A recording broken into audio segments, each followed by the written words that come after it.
J'ai vu un communiqué du gouvernement que tous ceux qui veulent salir l'image du pays vont se faire arrêter. Belle initiative, mais je pense que le combat n'est pas à ce niveau. Vous êtes là concentrés sur les faux combats que les petits frères là sont en train de souiller le pays. Est-ce qu'ils mentent même d'abord dans ce qu'ils disent? Au Cameroun, on dit qu'on a la liberté d'expression, mais en réalité, on n'a pas la liberté d'expression. Le linge sale se lave en famille, mais quand il y a beaucoup de jeans, on donne un peu aux voisins de laver aussi un peu, ils nous aident. Petit, il faut qu'on fasse la promotion de notre mal-être comme ça pour que d'autres nous aident à mettre la pression à notre gouvernement. Ce n'est pas bon ce qu'on vit actuellement au Cameroun. Même si ce n'est pas eux qui étaient en train de dire ça là-bas en Côte d'Ivoire, les Ivoiriens n'allaient pas arriver ici un jour pour voir ça. On ne cache pas la lumière du soleil, mon ami, on allait tout savoir ce qui se passe au Cameroun, c'est très grave. Après la vidéo, c'est pété, elle va disparaître. Je prends tellement de risques en prenant position parce que j'aime mon pays. Je suis même pas obligé de le dire. J'aurai 20 ans le 10 juin. Mais j'ai le cœur de check sur les web comme ça que je m'agresse à mon gouvernement. Je suis dans mes droits. Vous êtes en train d'abuser de nous. Je me sens violé.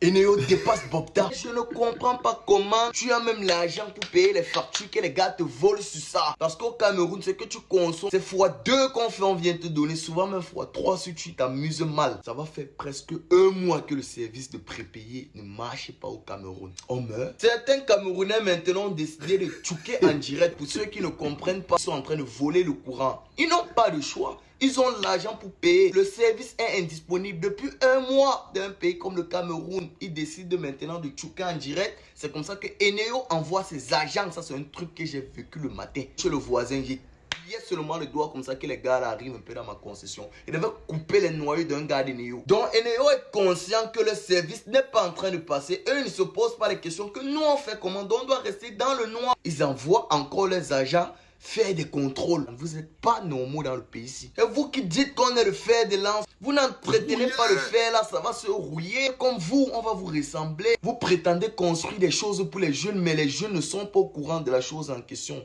C'est pour les vieux ou bien c'est pour les jeunes? C'est la question comment ils me posent tous des pays ici. Vous faites les choses pour les jeunes sans les jeunes. Comment? Tu regardes un pays comme la Côte d'Ivoire. Le répé qui était moi là, c'était qui? Ahmed Bakayoko. Arafat, c'était un grand voyou. Arafat tapait le banga. Mais feu Ahmed Bakayoko, ministre de son état, était derrière Arafat. Bango parce qu'il savait que voici quelqu'un qui peut inspirer la jeunesse ivoirienne. Voici quelqu'un qui peut hisser les drapeaux de la Côte d'Ivoire plus haut. Mais chez nous ici, c'est le contraire. Non seulement le gouvernement n'est pas avec nous, mais ils sont contre nous. Et comme le peuple est tellement endoctriné, vous allez venir nous dire que l'Embolé est bête, le Maïmoun est trop bien. Vous voyez une industrie musicale là où les gars se soutiennent, ils se serrent les coudes parce que même l'État met la main dessus. Nous ici, on a abandonné à nous-mêmes. La Sonacam ne paye pas les artistes. On n'a pas les droits d'auteur ici. Ceux qui font même la musique ici, c'est comme Boza. C'est comme si tu prenais la Méditerranée. Le répé a pris la parole. Il a dit que les jeunes doivent s'inspirer de Francis Ngannou. Répé, tu en donnes. On doit s'inspirer de Francis Ngannou. Francis Ngannou à Boza, il a risqué sa vie. Donc répé, tu veux que tous tes petits-fils camerounais Boza, s'il restait ici au pays, il allait boxer toute sa vie dans son village. Parce qu'il n'y a pas d'opportunité au Cameroun. Vous savez qu'on ne monétise pas les pages ici en Afrique. Vous nous demandez de payer les taxes. On vous demande de construire une petite route. Soit tu pars en prison, soit tu disparais. On trouve ton corps un matin quelque part. Vous avez seulement peur. Mettez les taxes sur nos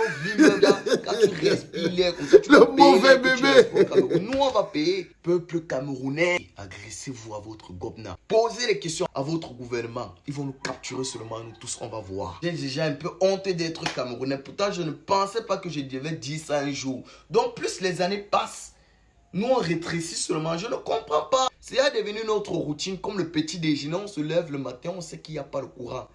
Donc, tu dors un peu, tu n'aimes que tu n'as pas mis ton téléphone en charge. C'est les pleurs du mollet. Ça revient vers 21h. Eh, s'il vous plaît, peut-être vous pensez que dormir dans le noir nous dérange. Non.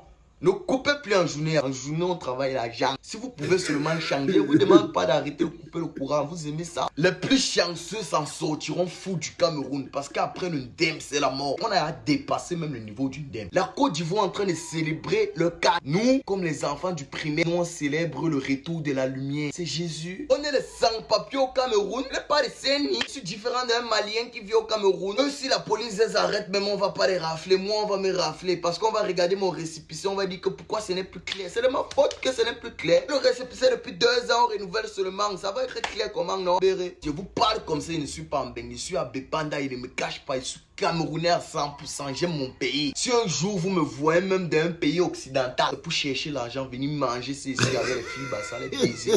On a les belles femmes ici, on a de la bonne nourriture, pour ne pas dire la meilleure nourriture en Afrique, au monde même. Ce qui à Bamenda a commencé comme un jeu. Vous nous avez tout baigné que non, c'est un petit conflit. On va arranger. Ça fait plus de 5 ans aujourd'hui que les enfants n'arrivent pas à partir à l'école normalement. Pourtant, nous on est ici à Douala. On vit notre best life. Voilà, c'est le paradis de Bamenda. Ils vivent là-bas comme à Chicago, comme si c'était en Ukraine. Tu sors comme ça, tu seulement papa. C'est comme ça que la vie est à Bamenda. Parce que vous êtes ici à Douala, vous mangez le porc, vous toumaillez les filles.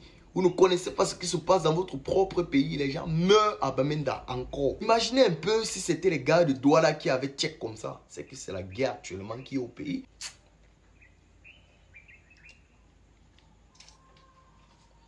Mon Dieu, bénissez le Cameroun. Ça, c'est le mauvais bébé. Bonjour les enfants. J'adore ce petit. Je t'adore, mon petit. Oh, frère. Parfois, tu t'assois et tu vois toi-même qui marche en route. Parfois, tu es assis, et tu t'étonnes que tu te vois toi-même en train de marcher encore en route. Tu dis que, mais comment je suis assis et je me vois encore moi-même. D'ici dans Petit Saut. Na valser au 10. Na héritage des faudés 10. Voilà l'héritier. Voilà l'héritier. Le voilà. Voilà l'héritier.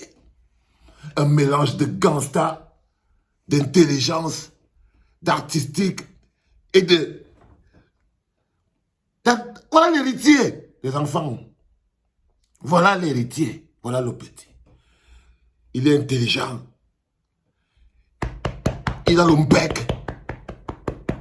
Il connaît la street. Il connaît la street. Il connaît la rue. Mais il n'est pas un enfant de la rue. Ça, c'est quelque chose qui est extrêmement important. Tu connais la rue, mais tu n'es pas un enfant de la rue.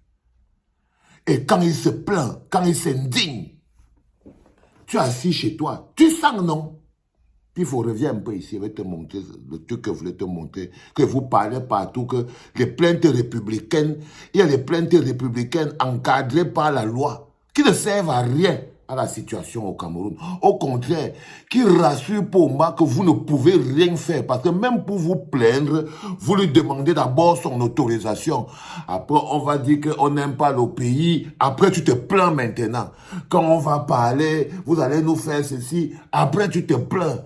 Ce n'est pas parce que je n'aime pas le... Moi, j'aime le Cameroun. Tout ce que nous, on veut, c'est seulement ceci. Et après, tu te plains. Du coup, le bonhomme, il sait, au fond de lui, que ta plainte, toi-même, tu l'as d'abord rendue faible avant qu'elle ne sorte de ta bouche. Avant qu'elle ne sorte de ta bouche. Mais tu peux capter l'énergie de ce petit. Tu peux capter l'énergie, tu peux capter la force, tu peux capter l'impact qu'il a. Regardé comment moi, vous avez écouté, on a tous écouté. On a tous écouté, les enfants. Être au courant et au contact de vos propres vies, ce n'est pas quelque chose que vous devez demander à quelqu'un, les enfants. Chaque fois que tu te mets dans une situation où tu dis que tu vas t'excuser de te plaindre avant de te plaindre, si à chaque fois tu t'excuses de te plaindre avant de te plaindre, c'est que tu n'es pas en train de t'indigner. C'est que tu n'es pas en train de t'indigner. On ne peut pas demander l'autorisation à l'oppresseur de s'indigner. C'est-à-dire que, monsieur l'oppresseur, est-ce que je peux vous m'autoriser à m'indigner? Il te dit, oui, mais indigne-toi dans le cadre du respect de la Constitution, donc des plaintes républicaines. Tu dis, moi, je ne veux pas pleurer plus fort que en bas, comme ça. Je pleure, mon petit, comme ça. Non, on le dit, oui. Mais il dit, mais pleure plus petit. Tu dis aussi, toi, tu commences à pleurer beaucoup plus petit. Tu commences à pleurer beaucoup plus petit. Où est-ce que je veux dire, les enfants? Vous ne pouvez pas vivre comme ça. Vous ne pouvez pas vivre comme ça. C'est pour ça que je suis persuadé que quand tu n'as pas faim, quand tu n'es pas en colère, tu ne peux pas. Tu ne peux pas mener des combats des gens qui ont faim et qui sont en colère. Vous n'êtes pas suffisamment en colère. Vous avez suffisamment faim, mais vous n'avez même pas encore suffisamment faim parce que le congélateur marche encore un peu. C'est quand le congélateur va s'éteindre pour de bon, il n'y aura plus de courant. Totalement. Il n'y aura plus d'eau. Totalement. Bah, ça va arriver. Il n'y a rien là que vous pouvez faire pour que quelque chose revienne au Cameroun. Non, on a tout détruit. Donc, c'est quand le niveau de famine sera au niveau Horbelais, hein, au niveau Horbelen. Quand la famine sera au niveau Horbelen, la soie, pour les enfants, vous allez voir vos enfants que tu veux faire le biberon. C'est comme si tu vas faire pipi dans le biberon pour l'eau. Quand vous allez commencer à vous bagarrer au puits, au forage, en train de vous couder chez le voisin, que, allons puiser l'eau chez Zambouanguissa, allons puiser l'eau chez Nkulu, allons puiser... Comme ça que ça va faire. Hein. Vous allez repérer les noms des gens qui ont les forages. C'est là. Donc, quand vous n'avez pas suffisamment faim, ça se voit dans vos plaintes.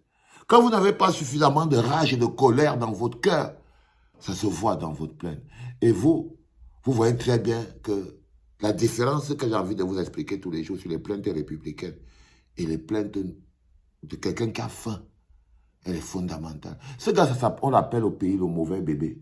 Je l'ai découvert il y a quelques jours. Pour moi, c'est l'un des petits... Je préfère avoir le mauvais bébé là chez moi. Parce que si lui a le mauvais bébé, je crois que vous les autres là, vous êtes pire. Vous êtes pire. Bravo mon petit. Force, courage, énergie. J'ai même pas besoin de te dire bravo. Quand on parle, on sent que toi, tu n'attends pas les bravos, man. Tu envoies seulement. Tu entends seulement. Tu balances seulement. Tu n'attends pas les bravos, les machins. Et j'adore ça. Et j'adore ça. Les enfants, je voulais vous présenter mon fils adoptif, le petit bébé. Je l'aime beaucoup.